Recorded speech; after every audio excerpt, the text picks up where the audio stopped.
Hi అండి, welcome to my channel Swathi Nagaraju creations. అందరు ఎలా ఉన్నారు? బాగున్నారా?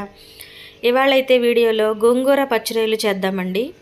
పచ్చిరొయ్యల మీద ఈ వెన్నుపూస మీద ఆహార నాళం ఉంటుందండి.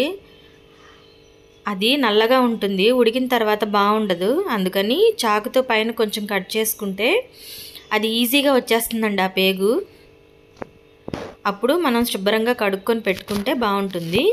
మొత్తం అన్నిటికీ కూడా రొయ్యలన్నిటికీ కూడా తీసివేశాను. ఇప్పుడైతే ఈ రొయ్యల్లో కొంచెం ఉప్పు,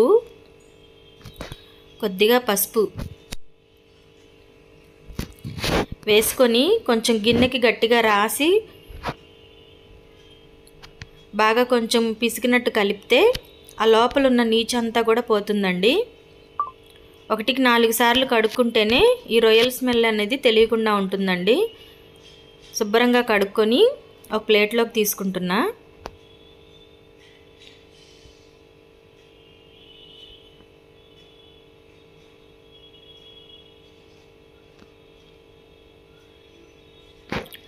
మొత్తం అట్లా తీస్తే చూడండి, రొయ్యలు అంత నీట్గా ఉన్నాయో, ఎక్కడా కూడా నల్లగా కనిపించడం లేదు. ఇదిగోండి, నేను ఇలా క్లీన్ చేసుకున్నాను. ఇప్పుడు ఈ రొయ్యల్ని ఆ వాటర్ అంతా కూడా ఇంకిపోయేటట్లుగా ఒక గిన్నె తీసుకొని ఆ గిన్నెలో ఆ రొయ్యలు వేస్తే ఆ వాటర్ అంతా కూడా ఇంకిపోతుందండి. అప్పుడు మనకి ఆ గుండ్రంగా రొయ్యలు తయారవుతాయి. ఇప్పుడు ఈ రొయ్యల్లో కొద్దిగా పసుపు, కొంచెం అండి కొద్దిగా ఉప్పు వేసుకొని వాటిని స్టవ్ మీద పెట్టుకొని ఉడికించుకుందాం.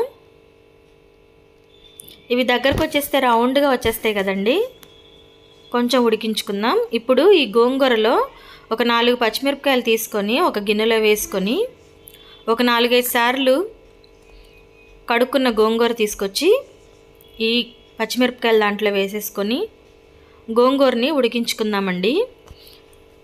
ఒక్కొక్కరు ఒక్కొక్క స్టైల్లో చేస్తూ ఉంటారు కదా, నేనైతే ఈ గోంగూరని పచ్చిమిరపకాయలని ఉడకబెడతానండి. ఇప్పుడు ఈ రొయ్యల కూరకి కావాల్సిన పదార్థాలు: ఒక 3 ఉల్లిపాయలు చిన్నవి, ఒక 3 పచ్చిమిరపకాయలు, వీటిని కట్ చేసుకుందాం. ఇప్పుడు స్టవ్ మీద ఒక గిన్నె పెట్టుకొని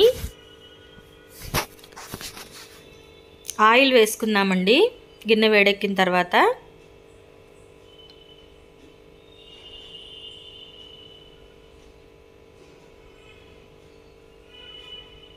3 గిన్నెలు ఆయిల్ వేసానండి. ఇప్పుడు కట్ చేసి పెట్టుకున్న ఉల్లిపాయలు పచ్చిమిరపకాయలు వేయాలి.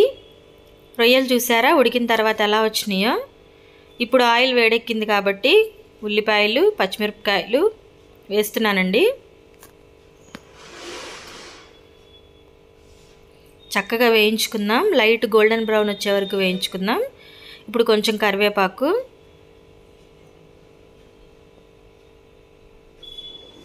కొంచెం పసుపు, కూరకి సరిపడగా ఉప్పు. ఆల్రెడీ కొంచెం రొయ్యల్లో వేసుకున్నాం కదండి, కొద్దిగా చూసుకొని వేసుకోవాలి. గోంగూర కూడా ఉడికిపోతుంది. ఉల్లిపాయలు వేగిపోయినవి. ఇప్పుడు మనం ఉడకబెట్టుకున్న రొయ్యలు ఉన్నాయి కదండి, అవి వేసేసుకుందాం.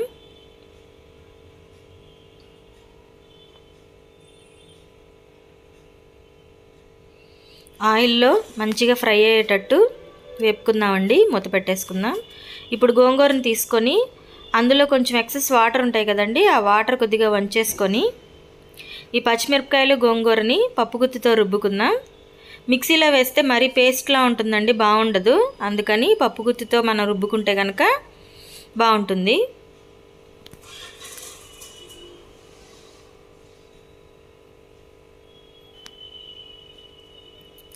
ఈ గోంగూరకు సరిపడగా ఉప్పు, మనం తీసిన పులుపు కూడా అందులో వేసేసుకొని చక్కగా మెత్తగా రుబ్బేసుకుందామండి. రొయ్యలు ఆయిల్లో మగ్గిపోయినవి. మీరు గమనించారా, నేను అల్లం వెల్లుల్లి పేస్ట్ కానీ ఏ మసాలా కానీ వేయలేదు, వేయను కూడా అండి. ఏ మసాలా వేయకుంటే ఒక రకమైన టేస్ట్ వస్తుంది, అది బాగుంటుంది. ఈ గోంగూర పులుపు కాబట్టి కొంచెం కారం ఎక్కువ పడుతుంది, అందుకని 1.5 టేబుల్ స్పూన్ వేసాను. కొంచెం కొత్తిమీర కూడా వేస్తున్నా. ఈ కారము, ఈ ఉప్పు ఇవన్నీ కూడా రొయ్యలకి పట్టేస్తుంది. ఆయిల్ అంతా పైకి వచ్చింది కాబట్టి ఒక 1/2 గ్లాస్ వాటర్ పోసాను. ఈ మసాలాలన్నీ కూడా ఈ రొయ్యలకి పట్టేటట్టుగా మూత పెట్టుకుందాం. కూర దగ్గరకు వచ్చేసిందండి. లైట్గానే ఉన్నాయి, అది వాటర్ కొంచెం లైట్గా ఉంది. ఇప్పుడు మనం ఈ గోంగూర, ఉడకబెట్టుకున్న గోంగూర ఈ కర్రీలో వేసేద్దాం. శుభ్రంగా కలుపుకొని